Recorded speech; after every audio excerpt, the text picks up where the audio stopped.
नमस्कार। नई परख के इस विशेष कार्यक्रम में आज हमारे साथ प्रोफेसर नवल किशोर हैं, जो दिल्ली विश्वविद्यालय के राजधानी कॉलेज में राजनीति विज्ञान पढ़ाते हैं। ये इनका एक विशेष परिचय है, पर इससे ज़्यादा बड़ा परिचय यह है कि ये राष्ट्रीय जनता दल के राष्ट्रीय प्रवक्ता हैं, राजनीतिक मुद्दों पर लगातार सक्रिय रहे हैं, विश्वविद्यालय में हमारे सीनियर भी हैं। आज हम इनसे बातचीत करेंगे जिस तरह से जाति गणना बिहार में हुई है, उसके बाद बिहार की राजनीति किस करवट बैठ सकती है, राष्ट्रीय जनता दल उस राजनीति से किस प्रकार की संभावनाएं देख रहा है, इससे जुड़े मुद्दों पर। नवल सर, नमस्कार। नमस्कार। जो जाति जनगणना के जो आंकड़े हैं, जिनकी काफी समय से प्रतीक्षा हो रही थी, उसके बारे में कयास लगाए जा रहे थे, वो सामने आ गए हैं। आपको क्या लगता है, ये किस तरीके से बिहार की राजनीति को प्रभावित करने वाले हैं, राष्ट्रीय जनता दल की राजनीति को कैसे प्रभावित करने वाले हैं? नहीं, वास्तव में जातीय गणना जो है उसकी एक पृष्ठभूमि है, खासकर बिहार में। बिहार में लगभग 2-3 साल से, ऐसे तो जब से मंडल कमीशन लागू हुआ या उससे पहले भी अगर हम देखें, तीनों रिपोर्ट, काका कालेलकर रिपोर्ट, मुंगेरी लाल की रिपोर्ट बिहार के संदर्भ में, और मंडल आयोग की रिपोर्ट, उसमें भी कहीं ना कहीं इस बात की जिक्र थी कि अगर जातिगत जनगणना के आंकड़े होते, मतलब अभी तात्कालिक या समकालीन आंकड़े होते, तो अनुशंसा देना और भी आसान होता और वो अनुशंसा वैज्ञानिक होता। ये केवल आकलन के आधार पर दिए गए हैं। बहरहाल ये तो पहले से ही था कि होना चाहिए। और इसकी दूसरी पृष्ठभूमि ये है कि चूंकि बाकी जितने भी श्रेणी है या कोटा है जिसमें SC ST आते हैं, या महिला आरक्षण बिल अभी दिया गया, तो उसके गिनती होते हैं, धार्मिक गिनती भी होते हैं, केवल OBC की गिनती ही नहीं हो रही थी। लेकिन यह भी देखा जाए कि पिछले 20 साल में देश की राजनीति में भी 2001 से ही लगातार इस बात की चर्चा होती थी। 2010 में तो इतनी जबरदस्त चर्चा हुई कि उसके बाद एक गणना हुई भी, जो कि अंतोगत उसको रिलीज नहीं किया गया। उसमें कई तरह के कारण बताए गए, लेकिन वो यह निर्णय उसी समय हो गया था कि जातिगत जनगणना होनी चाहिए। इनफैक्ट बीजेपी 2018 तक ये बात कहती रही कि जातीय जनगणना होगी या कराएंगे हम। लेकिन एकाएक जब बीच में ये फैसला आता है एक सवाल के जवाब में संसद के पटल पे कि जातीय जनगणना कराना संभव नहीं है, और बीजेपी की एक अपनी रुख साफ होती है, उसी समय आप देखेंगे कि बिहार में एक अलग तरह का मुखर आवाज उठता है, जिसमें LOP, मतलब उस समय जो आज के माननीय उप मुख्यमंत्री हैं तेजस्वी यादव, उस समय LOP थे, लीडर ऑफ अपोजिशन पार्टी थे। उन्होंने इस बात को उठाया और मुख्यमंत्री ने इसको स्वीकार किया, और उस समय ही एक माहौल बना कि जातीय जनगणना के लिए केंद्र को अप्रोच किया जाए। और इनफैक्ट उसमें सर्वदलीय जो शिष्टमंडल गया प्रधानमंत्री से मिलने, उसमें 9 दल थे, जितने भी दल थे बिहार में, वो सारे दल मिलकर गए। और ये उम्मीद थी कि केंद्र सरकार इस बात पर अपनी हामी भरेगी, लेकिन और उन्होंने बोला भी था कि विचार करेंगे, लेकिन फाइनली जब जवाब मिला कि केंद्र सरकार किसी भी परिस्थिति में जातीय जनगणना नहीं कराएगी, तो राज्य सरकार ने यह निर्णय लिया, और उस निर्णय में भी सारे दल साथ थे। यही एक सबसे आश्चर्यजनक बात है, या अफसोसजनक कहिए, कि जो उसमें भागीदार हैं उसके केंद्रीय पार्ट, मतलब कि जो केंद्रीय इकाई है भाजपा का, वह मना करती है केंद्रीय स्तर पे, और उसी का जो राज्य की इकाई है वो इस निर्णय में था कि जातीय गणना होनी चाहिए। तो जातीय गणना का महत्व तो पहले से ही लोग देख रहे थे, और इनफैक्ट ये एक ऐसा एक्सरसाइज था जिसमें कि वाकई में देखना था कि जो जातीय गणना है उसकी पृष्ठभूमि क्या है। हालांकि बिहार सरकार ने जो निर्णय लिया जनवरी से जातीय जनगणना कराने का, वो एक खास परिस्थिति में लिया। जब केंद्र सरकार ने मना किया, तो उसके संदर्भ में राज्य सरकार ने अपने खर्च पे, जो कि लगभग 500 करोड़ के आसपास थे, और 5 लाख कर्मचारी उसमें एम्प्लॉय किए गए इसको करने के लिए। तो यह एक उद्देश्य था कि एक बहुत ही वैज्ञानिक आंकड़ा हो, जिसके आधार पे कम से कम जो विकास को समावेशी बनाया जा सकता है, या उस तरह की दिशा में कार्य किया जा सकता है। और यही कारण था कि इस आंकड़े को हासिल करने का प्रयास किया गया, जो गांधी जयंती के अवसर पे उसको पहली बार रिलीज किया गया है। तो आपको क्या लगता है कि भारतीय जनता पार्टी का जो केंद्रीय नेतृत्व है, वो मुख्य रूप से क्यों इसका विरोध कर रहा है, और राज्य के उसके नेतृत्व में ये अंतर विरोध क्यों दिख रहा है? क्या उन्हें ऐसा लगता है कि इससे उनकी जो हिंदुत्व की राजनीति है उसको काफी चोट पहुंच सकती है, या कोई और कारण है? इसका पहली झांकी अगर देखा जाए तो 1990 में जब मंडल कमीशन लागू हुआ, तो भारतीय जनता पार्टी उस समय सरकार में थी, और 1980 के पूरे दशक में जो फाइनली जनता दल के रूप में आता है, छोटे छोटे दल जो मिलकर 1988 में जनता दल के रूप में आते हैं, उसके मुख्य बिंदु में कहीं ना कहीं मंडल आयोग को रिपोर्ट लागू करना था। लगभग 10 वर्ष हो गए थे, तो ये बात तो थी कि वो लागू, उनको मालूम था जिस सरकार में वो थे। लेकिन बीपी सिंह सरकार ने जैसे ही लागू किया, सरकार को से समर्थन वापस लेकर, और उस समय बहुत चर्चा में था कि मंडल लागू हुआ और इधर कमंडल यात्रा पे भाजपा निकल गई, जिसको हम लोग मानते हैं कि वह एक जो मंडल कमीशन के खिलाफ में जो गोलबंदी हो रही थी मंडल के आधार पे, उसको तोड़ने के लिए कमंडल यात्रा निकालने का भाजपा ने निर्णय किया। एक तो वहां है। दूसरी बात यह है कि जब बिहार की राजनीति में इस बात को देखा जाता है, तो बिहार की राजनीति में कहीं ना कहीं जातिगत गैर बराबरी एक सच्चाई है। वैसे तो जाति पूरे समाज का, भारतीय समाज का, खासकर हिंदू समाज का यह परिचय है, और वह गैर बराबरी को दूर करने के लिए ही, जिसमें कि 52% आबादी की बात कही जाती है, तो उसके लिए ही कोई ना कोई पहल करनी थी। भाजपा को लगता है कि अगर हम जाति के सच्चाई को स्वीकार करते हैं, हालांकि वहां पर भी दो नजरिया आता है। जो इनके पीछे एक संगठन है जिसका नाम आरएसएस है, आरएसएस के विचार को अगर सुना जाए तो वो भी कंफ्यूज्ड है। 2015 में जैसे संघ प्रमुख बोलते हैं कि जो आरक्षण है उसकी समीक्षा होनी चाहिए, और अभी 1 महीना पहले उन्होंने एक ऐसा बयान दिया जो एकदम उसके विपरीत है। उन्होंने कहा कि जो जातिगत भेदभाव है, लगभग 2000-2500 साल पहले से हम इस समुदाय के साथ या समूह के साथ जानवर की तरह व्यवहार कर रहे हैं, तो ये जब तक जातिगत भेदभाव रहेगा तब तक आरक्षण रहेगा, और हम लोग को 200-250 साल के लिए कम से कम तैयार रहना चाहिए। तो ये जो ओपिनियन में डिफरेंस है, वो दल में भी और दल के पीछे जो संगठन है, जो कि मुख्य रूप से मतलब बहुत प्रबल तरीके से, ऐसा नहीं है कि उसमें कोई छुपी हुई बात है, क्लेम भी करते हैं। तो ये केवल दल का ही नहीं, जो दल उसके पीछे है संगठन। हाँ, बिहार में जरूर मजबूरी है कि जो बिहार की राजनीति है उसमें एक कास्ट एक फैक्टर रहा है इसमें। हालांकि caste is factor Indian politics के अध्ययन में, चाहे कोई भी राज्य हो, वहां पर अध्ययन में खासकर शोधार्थी या सामाजिक विज्ञान के लोग उसको देखने का प्रयास करते हैं। कहाँ तक वह सही है और कहाँ तक नहीं है, वो एक डिबेट का मुद्दा है, लेकिन एज ए फैक्टर तो हमेशा रहा है। लेकिन ये कहना कि जातीय गणना का उद्देश्य सिर्फ राजनीतिक है, तो वो हमें लगता है कि तर्कसंगत नहीं है, क्योंकि इसके जो अपने उभार हैं, जो जातीय गणना के आधार पे जो आंकड़े सामने आएंगे, उससे कहीं ना कहीं जिन सेक्शन का हम विकास करना चाहते हैं या जिस जगह का विकास करना चाहते हैं, तो हमें लगता है कि उसका प्रॉपर एड्रेस हमें पता होगा, उनका पता मालूम होगा कि ये जो गैर बराबरी है, खासकर जातिगत गैर बराबरी है, वो कहाँ है और उसका इलाज या उपचार क्या है। तो ये गणना तो उपचार का प्राथमिक कदम है, अगर हम उस हिसाब से देखते हैं। लेकिन भारतीय जनता पार्टी शुरुआती दौर से, जैसे ही जिस दिन से गांधी जयंती से यह घोषणा हुई है या जो रिपोर्ट जारी हुआ है, तब से वो जातिगत राजनीति का रट लगाए हुए हैं। यहाँ तक कि प्रधानमंत्री कहते हैं कि हिंदू में या धर्म में या भारत में जाति तो है ही नहीं, यहाँ तो गरीबी और अमीरी है।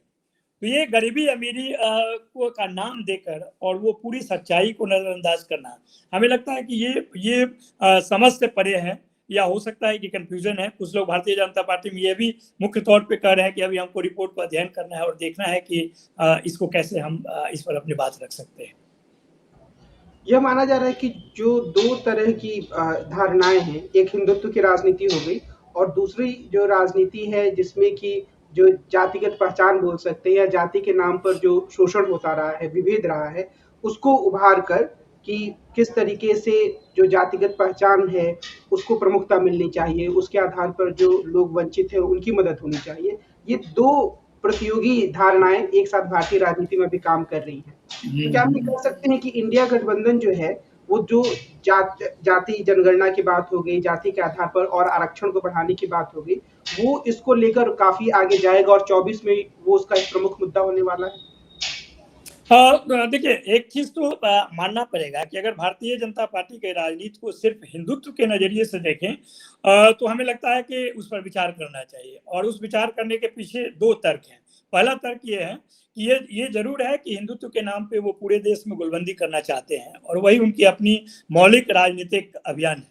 लेकिन अगर ये बात सही होता तो प्रधानमंत्री को उम्मीदवार के रूप में अगर जब पेश करना था तो उनका परिचय जातिगत परिचय क्यों दिया गया कि ये ओबीसी समाज से आते हैं?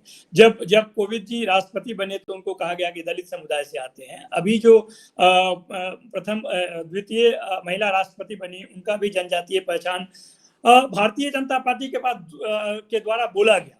ओबीसी मोर्चा उनके पार्टी में है और वो ये कहते हैं कि हम ओबीसी को कॉन्स्टिट्यूशनल स्टेटस हमने दिया है। वो ये भी कहते हैं कि हमारे जातिवार सूचना अपने मंत्रिमंडल का उन्होंने हमें लगता है 2-2.5 साल पहले दिया कि हमारे मंत्रिमंडल में 29 ऐसी जातियां हैं जो मूल रूप से ओबीसी हैं।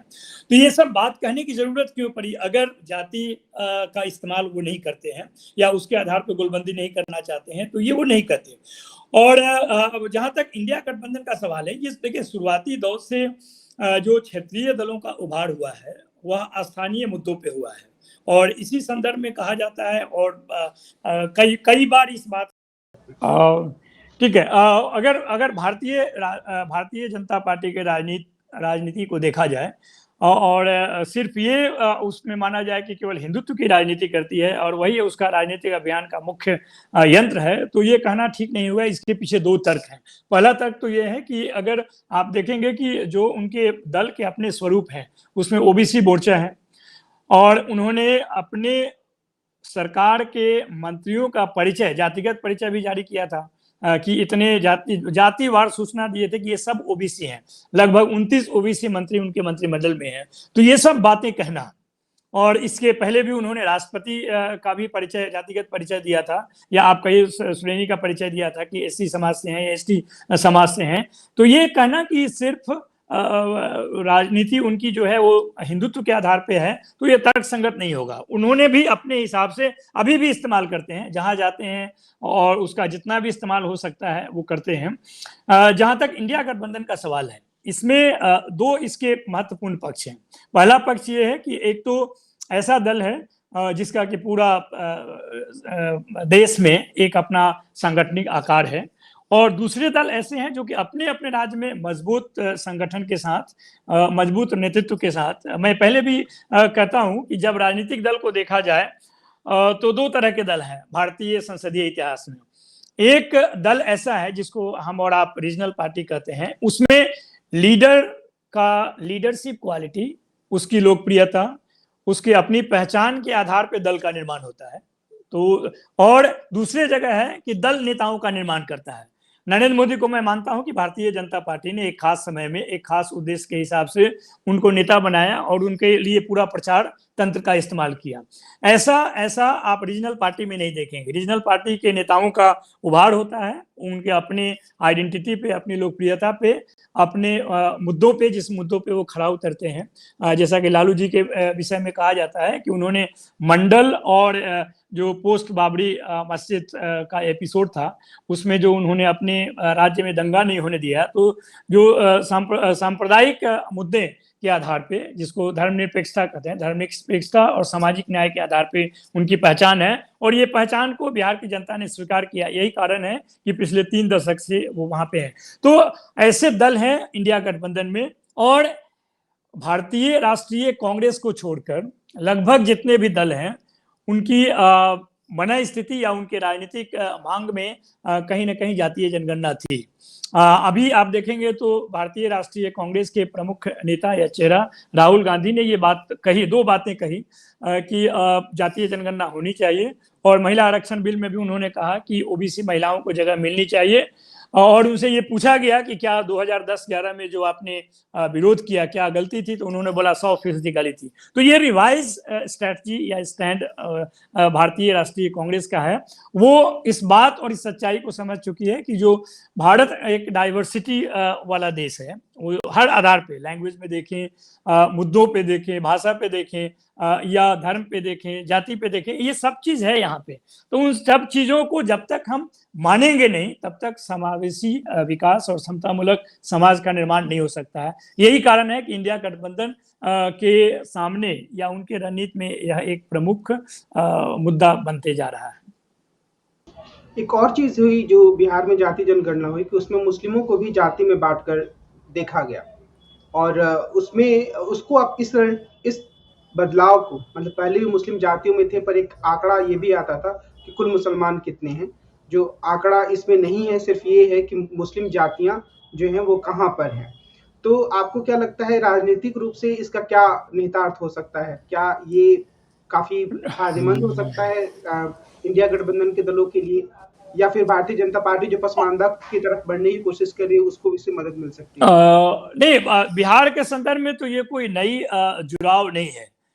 मुंगेरी लाल रिपोर्ट के बाद जब कर्पूरी ठाकुर ने अनेक्सर 1 अनेक्सर 2 का के हिसाब से जो उन्होंने कोटा विद इन कोटा के आधार पे आरक्षण लागू किया था, जिसका भाजपा मूल के लोगों ने बहुत जबरदस्त विरोध किया था और उनके लिए अपशब्द भी बोले थे सदन के अंदर, और उस समय से ही देखा जाएगा ना, तो जो मुसलमान में जो जातियां हैं वो अनेक्सर 1 और अनेक्सर 2 में लागू है। तो ये नई कोई जुड़ाव नहीं है। और जहां तक गिनती की बात है तो रिलीजियस जो, फिर आवाज चली गई, हाँ आ रही आवाज?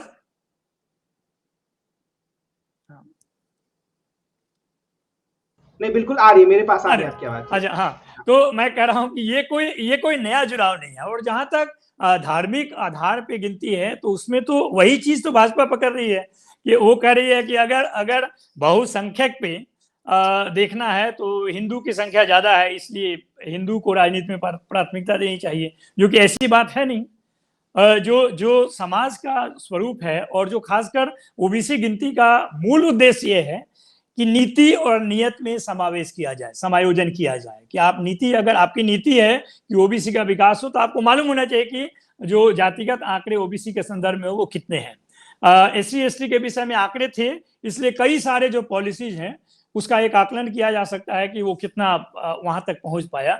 उसी प्रकार से ओबीसी जातियों में कह सकते हैं। और दूसरा चीज ये भी दिखता है कि अगर एक तरफ भाजपा जी रोहिणी आयोग का गठन करती है, जिसका मूल उद्देश्य है कि कोटा विद इन कोटा को देखने के लिए कि किसको फायदा हुआ किसको नहीं फायदा हुआ, तो जब तक हमें गिनती ही नहीं मालूम है, उसके आंकड़े ही नहीं मालूम है, तो ये जो आयोग है वो उस आयोग ने यह काम किया कैसे होगा?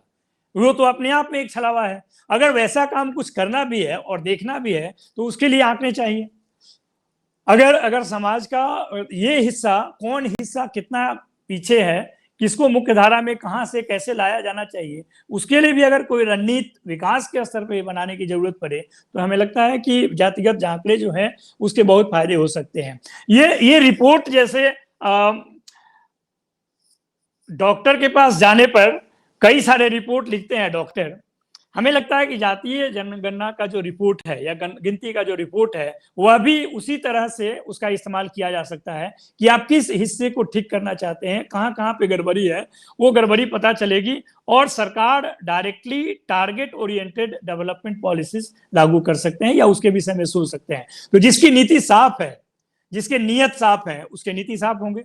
जो ये कहता है कि आंकड़े के बगैर ही हमें पता चल जाएगा, तो वैसे में तो उनका कहना ठीक है कि अगर गरीब अमीर में देखें तो कोई जरूरत नहीं है जातीय जनगणना की। लेकिन अगर संविधान के धारणाओं को देखें, 300 आर्टिकल 340 को देखें या संविधान सभा के विमर्श को या डिबेट को देखें, तो उसमें कहा गया कि आरक्षण के लिए दो ही आधार हो सकते हैं। एक हिस्टोरिकली जो डिसएडवांटेज है या ऐतिहासिक रूप से जो पीड़ित हैं वो समूह, और दूसरा सामाजिक और शैक्षणिक रूप से जो पीछे हैं या पिछड़ेपन के शिकार हैं। ये दो ही आधार हो सकते हैं। हालांकि उस आधार को अभी भारतीय जनता पार्टी ने ईडब्ल्यूएस के माध्यम से तोड़ दिया है। तो ये मुख्य डर या मुख्य जो चीज लग रहा है इसमें कि जो सीलिंग टूट गया है 10% ईडब्ल्यूएस को देने के बाद, अब उनको लगता है कि अगर ओबीसी और ईबीसी मिलाकर 63-64% बिहार में है, जो कि लगभग अधिक जगह ये ही स्थिति होगी, तो जो आरक्षण की मांग होगी वो 27% से ज्यादा होगी। ये एक कयास लगाए जा रहे हैं। लेकिन ये चिंता के विषय नहीं है। ये हमें लगता है कि जो सामाजिक गैर बराबरी है उसको दूर करने के निगाह से यह एक बहुत महत्वपूर्ण कदम होगा कि हम लोग उस कोटे के जो नंबर है उसको भी आगे बढ़ाएं, क्योंकि मंडल आयोग में यह अनुशंसा करते समय कहा गया कि ऐसे तो जनसंख्या 52% के आसपास है, लेकिन सीलिंग है 50% से नीचे, तो 27% दिया गया, जो कि सुप्रीम कोर्ट ने भी उसको माना। और जब सुप्रीम कोर्ट स्वयं अपने मान चुका है कि वह सीलिंग नहीं रहा, तो हमें लगता है कि जिस आधार पे उसको रोका गया था उसी आधार पे उस सीलिंग को तोड़ा भी जाना चाहिए।